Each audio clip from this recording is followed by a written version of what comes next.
Hello everyone, and welcome back to the How to Build an RTS Game from Start to Finish series, where we learn how to build a game from the ground up while completely at the mercy of you guys.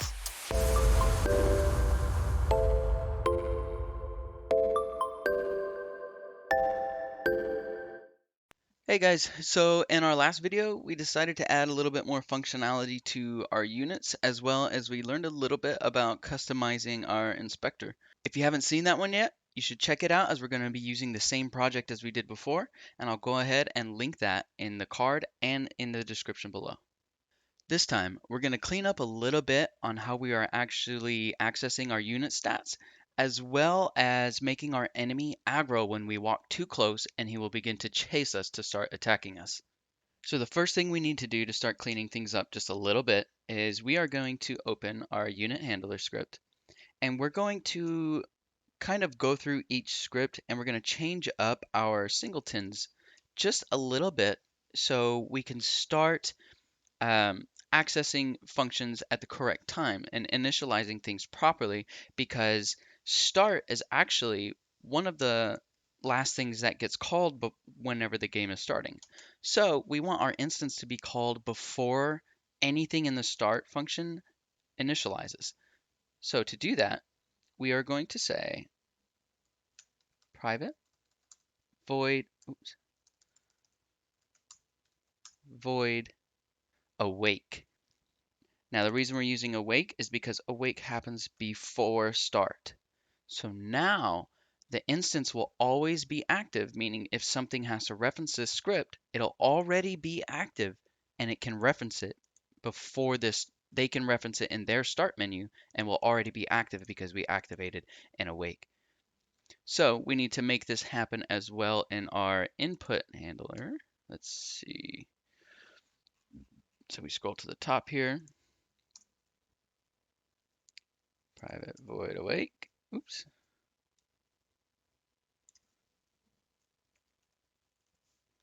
Okay, and we're going to move this. I'm also going to add private here.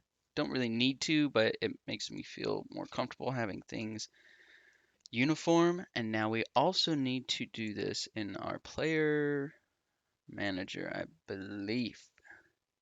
Yes, okay. So private void awake, and we're going to move our instance into awake. I'll make this private as well, and make this private as well. Great. Now let's go back into our unit handler, and let's just clean up this function just a little bit. So the first thing that I want to do is actually make a reference to our player units and our enemy units. So up here, we are going to set a transform, and we'll call it p units.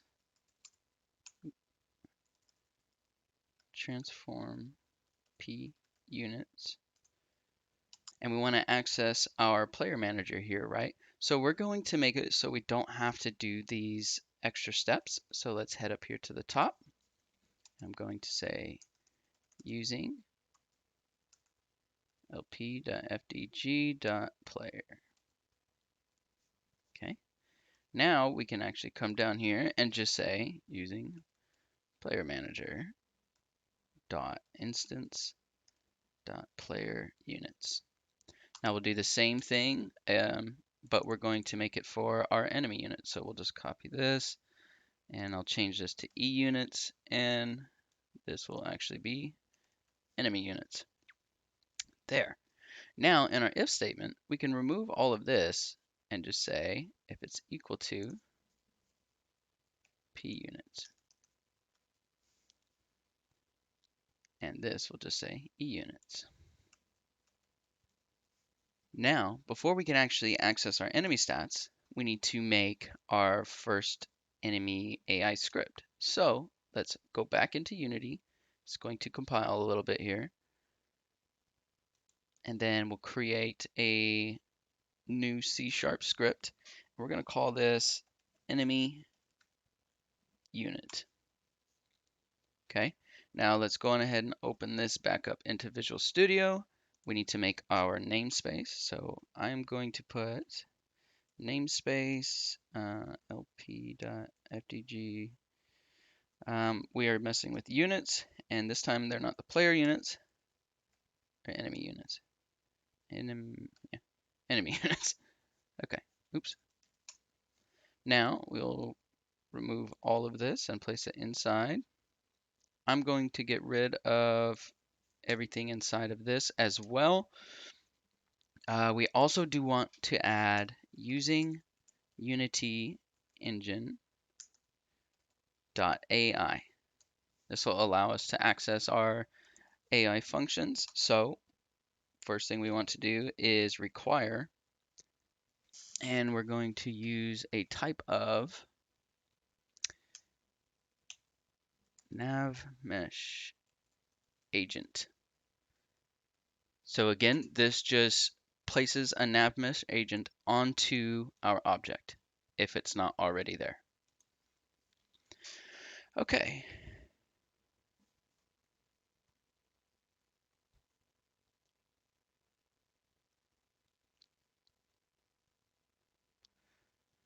Now, in our player unit, we set our stats this way.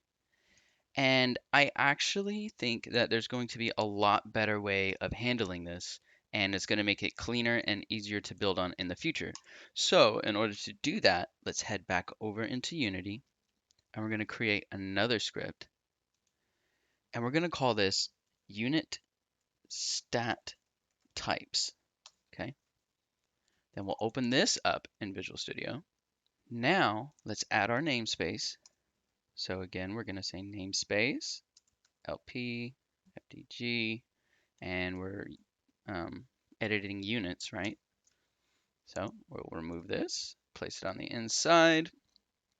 Now we want to remove mono behavior because we're going to make this a scriptable object.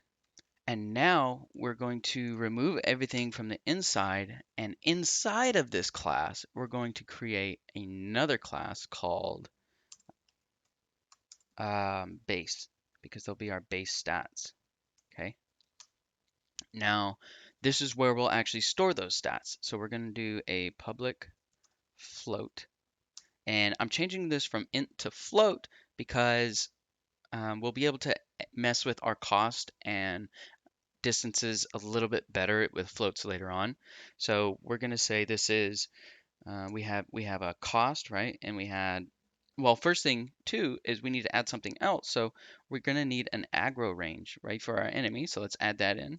We also had an attack range.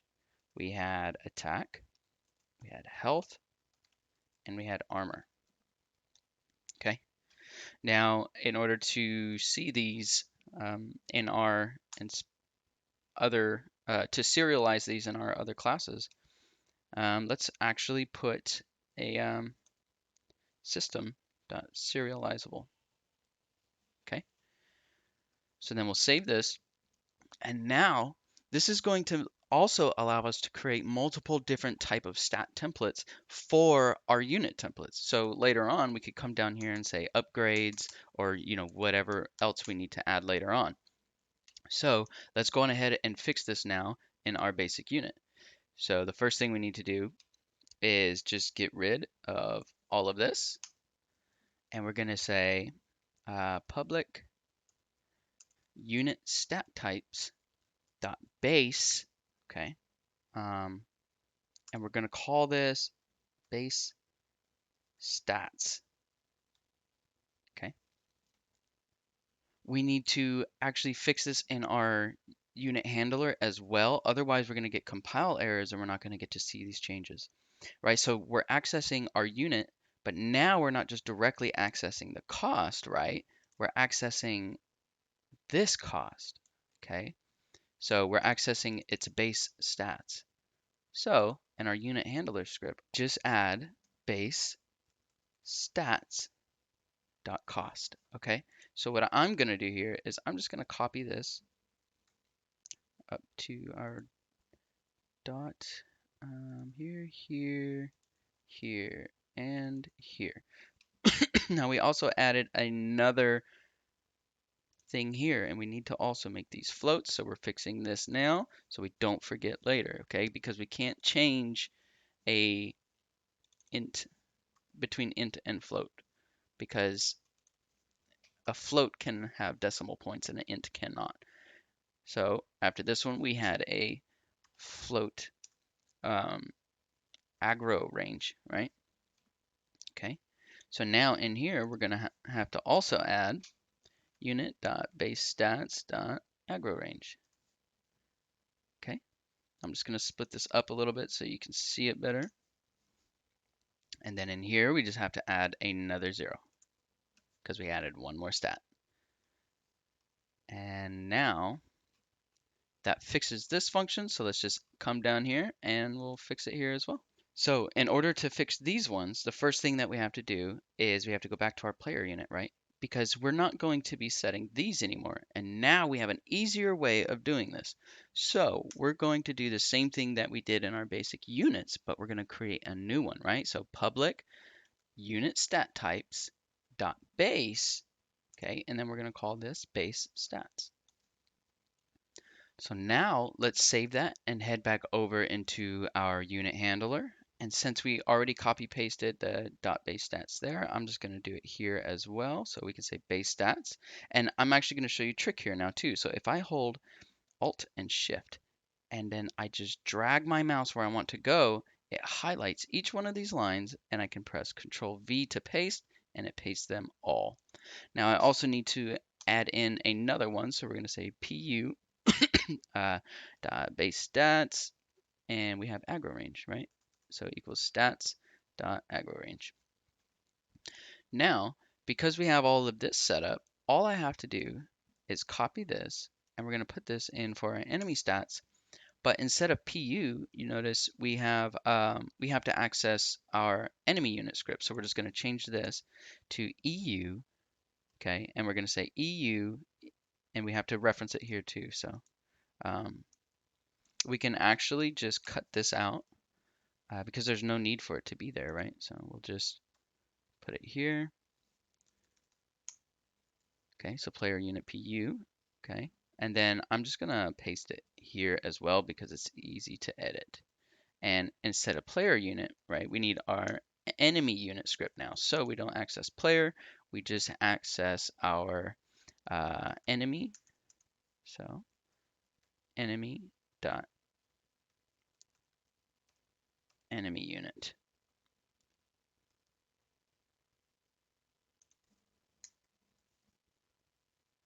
Okay, so that's EU equals unit, and we don't want to grab the player unit either anymore. So we'll do the same thing here, enemy dot enemy unit. Okay, so now we can change all these. I'm gonna do this the same way before. You hold Alt and you hold Shift, you click and drag straight down, and actually I don't want to do it right there. I'm gonna do it right here. Okay, so now I have all of these P's, and I'm just gonna change them to E's. Okay, so now we have EU.baseStats. Okay, so it's saying we don't have this yet, and that is correct. So let's save this, and let's head back to our enemy units so we can start working on them. And we're going to do the same thing that we did in our player units, and we're just going to say unit stat types dot base stats. Okay, and over here we're going to say that this is public. Okay, so now if you look, we have everything, wrong one, here we go. We have everything fixed in here now. So let's actually go look at what that does before we start finishing up our enemy AI. So now when we click on these, you actually see we have this little drop down, and now we can see our cost, our aggro range, and all of this inside of the drop down. So there we go. And you know what? Before we forget, let's go on ahead and set these. So I'm just going to say the cost is 250. We'll put the aggro range, let's say, I don't know, 10 or yeah, 10. Attack range can be 10 as well. Attack, they do 25 attack and have 50 health. Okay. Warrior, we're gonna do essentially the same thing. We're gonna cost 100. Aggro range is gonna be 10. Attack range is gonna be 1. How much attack do we want for these guys? Let's say they do 50 damage. Okay, health, we'll give them 100. Armor, suppose we could give them a few, right? Let's give them 5. Then a worker, we'll do 25. Our aggro range, let's just put it to, we're just gonna leave them all as 10 right now. Attack range 1, attack, let's do 2, and health of 50. Well, let's do 25. There. Now that we've done that, let's go ahead and change our infected unit prefab for now to our enemy units layer. And yes, we want to change the children. So this way we can access our enemy units based on the layer. So we want to go into our unit handler script and create a reference for this. So in order to do that, we're just going to add a public layer mask. Okay, this is going to be P unit layer, and we'll have E unit layer. Okay, then in our start function, because this is going to be after the instance, so no matter what, we can still reach it. Okay, we're going to do our E unit layer equals layer mask dot name to layer, and the name of the layer is enemy. Actually, I think it was enemy units, right? Just to double check. Let's see. Yep, enemy units. So we have enemy units and player units. So we'll make the player unit one, P unit layer equals layer mask dot name to layer, and we'll do player units. Perfect. Now that we have a reference to our layers, let's hop over into our enemy unit script and get to work. So the first thing, we're going to need a couple variables here. We need a way to detect our if anyone has entered a certain radius. And the way that I want to do this is going to be with colliders. So we'll do a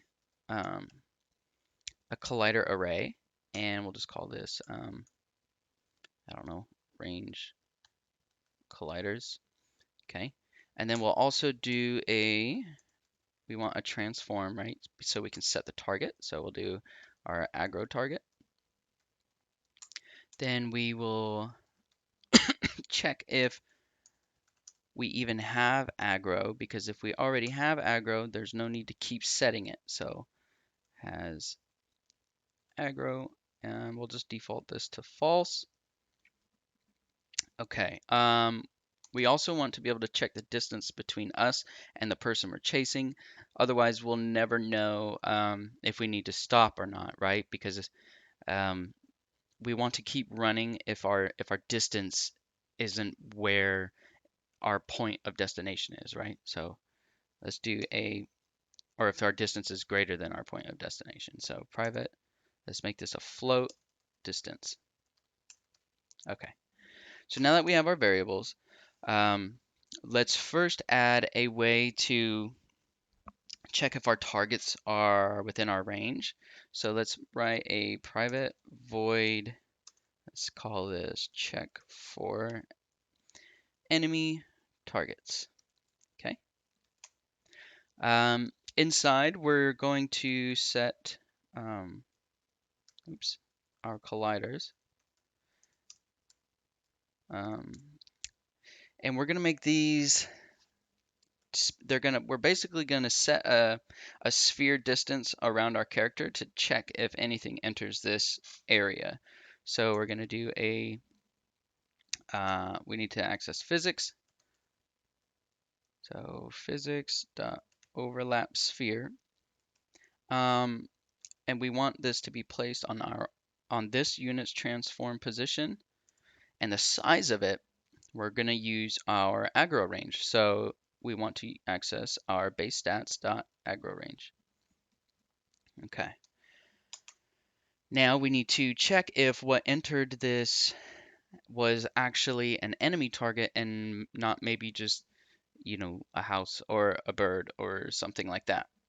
So we'll say for int I is equal to 0, then I less than collider range collider.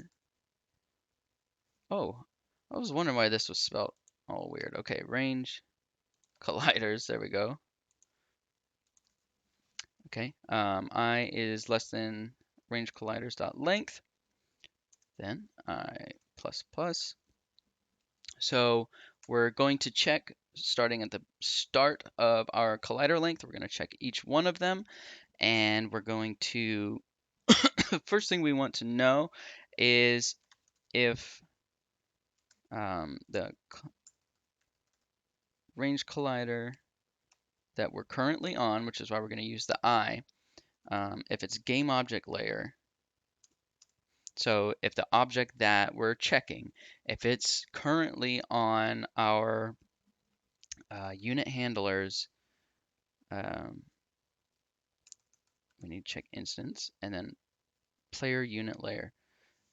Oh, we need to say is equal to. Okay.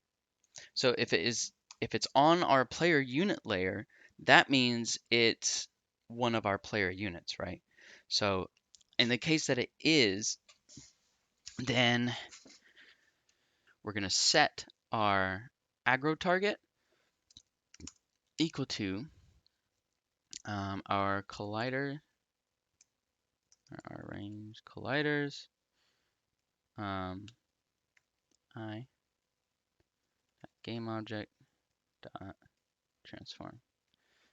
Okay, so we're gonna check if the object that entered is our layer, and if it is, we're gonna set that as our aggro target, and then we need to say that our has aggro is equal to true because now we do have aggro, and then we want to break. So this means that we're not going to run this for loop anymore. So as soon as something enters in here that is a player unit, he's going to grab aggro and he's not going to keep checking anymore because there's no need to keep checking. Okay. So now we need to set a way for him to actually go after our player. So let's do private void and we'll say, well, let's not say attack because this isn't actually attacking yet, right? So we'll just say move to target, move to aggro target, okay? And inside of here, we want to set our distance equal to a vector 3. And so we're checking the distance right now between two different points, okay? So we're going to do vector 3 dot distance. And the points that we want to check are our aggro target's position and our position.